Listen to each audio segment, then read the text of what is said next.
Lydia Putri Adinda. Saya Dea Anissa Putri. Saya Eka Novrianti. Saya Muhammad Astum Sudirman. Saya Hijratul Marwah.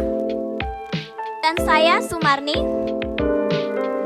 Pada video kali ini, kami akan mempresentasikan materi yang berjudul Wawasan Nusantara sebagai Geopolitik Indonesia.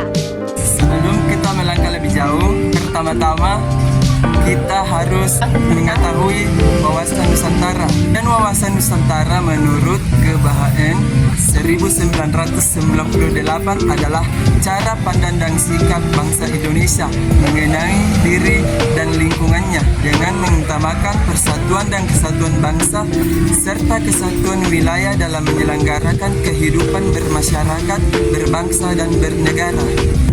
Selanjutnya, hakikat wawasan Nusantara. Hakikat wawasan Nusantara adalah keutuhan Nusantara atau nasional yang juga dapat diartikan sebagai cara pandang yang utuh, menyeluruh dalam lingkup Nusantara dan demi kepentingan nasional. Selanjutnya, landasan dasar wawasan Nusantara terbagi menjadi dua, yaitu landasan ideal dan landasan konstitusional.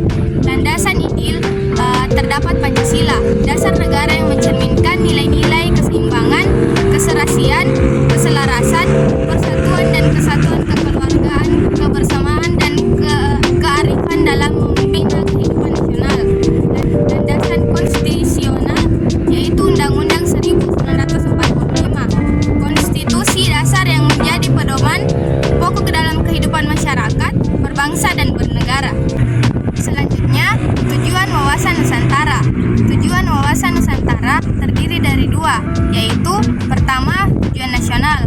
Dapat dilihat dalam pembukaan Undang-Undang 1945, dijelaskan bahwa kemerdekaan Indonesia adalah untuk melindungi segenap bangsa Indonesia, seluruh tumpah darah Indonesia, dan untuk mewujudkan kesejahteraan umum, mencerdaskan kehidupan bangsa, dan berpartisipasi dalam melaksanakan kesejahteraan dunia yang berdasarkan kemerdekaan, perdamaian abadi, dan keadilan sosial. Tujuan ke dalam adalah mewujudkan kesatuan segenap aspek kehidupan baik alami maupun sosial.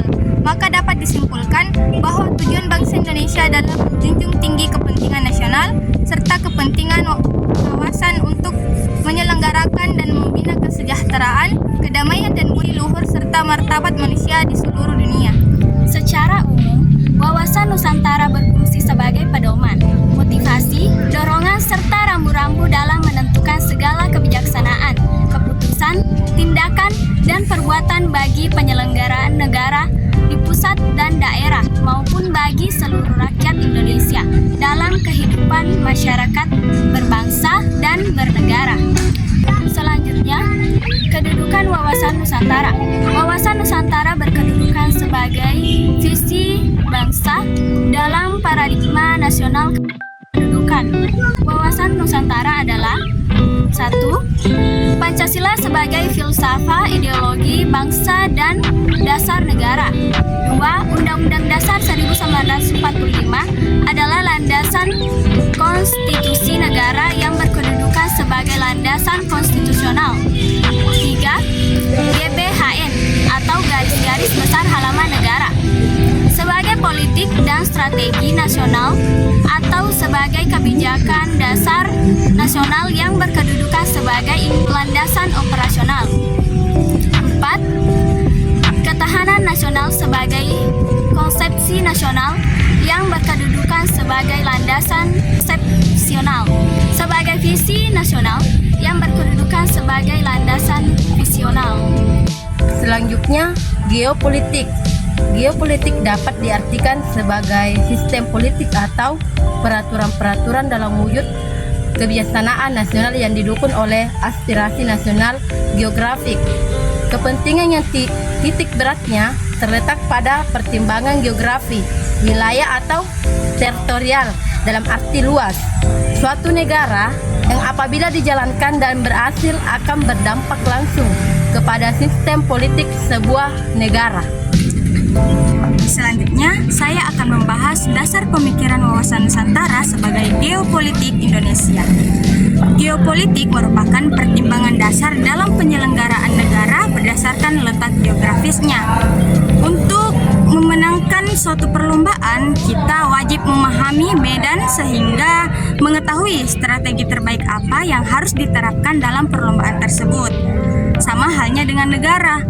Suatu negara membutuhkan geopolitik untuk menentukan pembinaan politik nasional berdasarkan kondisi dan situasi geografis dalam mencapai tujuan negara tersebut. Indonesia sebagai negara kepulauan dan bangsa yang majemuk mempunyai geopolitik tersebut, yaitu wawasan Nusantara. Pandangan bangsa Indonesia didasarkan kepada konstelasi lingkungan tempat tinggalnya yang menghasilkan konsepsi wawasan Nusantara. Jadi dapat disimpulkan bahwa wawasan Nusantara merupakan penerapan dari teori geopolitik Indonesia. Selanjutnya, paham geopolitik bangsa Indonesia dalam konteks wawasan Nusantara. Paham geopolitik bangsa Indonesia terumuskan dalam konsepsi wawasan Nusantara. Bagi bangsa Indonesia, geopolitik adalah pandangan baru dalam mempertimbangkan faktor-faktor geografis wilayah negara untuk mencapai tujuan nasionalnya. Karena bagi Indonesia, geopolitik adalah kebijakan dalam rangka mencapai nasional dengan memanfaatkan keuntungan letak geografis negara berdasarkan pengetahuan ilmiah tentang kondisi geografis tersebut. Tujuan wawasan Nusantara sebagai geopolitik Indonesia terbagi menjadi dua. Yang pertama, ada tujuan ke dalam. Tujuan ke dalam ini mencakup perwujudan persatuan kesatuan segenap aspek kehidupan nasional, yaitu politik, ekonomi, sosial budaya, dan pertahanan keamanan. Dan yang kedua, ada tujuan keluar. Tujuan keluar ini mencakup kepentingan nasional dalam dunia yang serba berubah dan ikut serta dalam melaksanakan ketertiban dunia berdasarkan kemerdekaan, perdamaian abadi, dan keadilan sosial, serta mengembangkan suatu kerjasama dan saling menghormati. Selanjutnya, ada manfaat wawasan Nusantara sebagai geopolitik bangsa Indonesia. Yang pertama, diterima dan diakuinya konsepsi Nusantara di forum internasional. Yang kedua, wawasan Nusantara menjadi salah satu sarana integrasi nasional. Dan yang ketiga, ada penerapan wawasan Nusantara menghasilkan cara pandang tentang keutuhan wilayah Nusantara yang perlu dipertahankan oleh bangsa Indonesia. Dan yang keempat, pertambahan luas wilayah sebagai ruang hidup memberikan potensi sumber daya yang besar bagi peningkatan kesejahteraan rakyat. Dan yang terakhir, pertambahan luas wilayah teritorial Indonesia. Demikianlah yang sempat kami sampaikan. Semoga bermanfaat bagi kita semua. Lebih dan kurangnya mohon dimaafkan. Wabillahi taufik wal hidayah.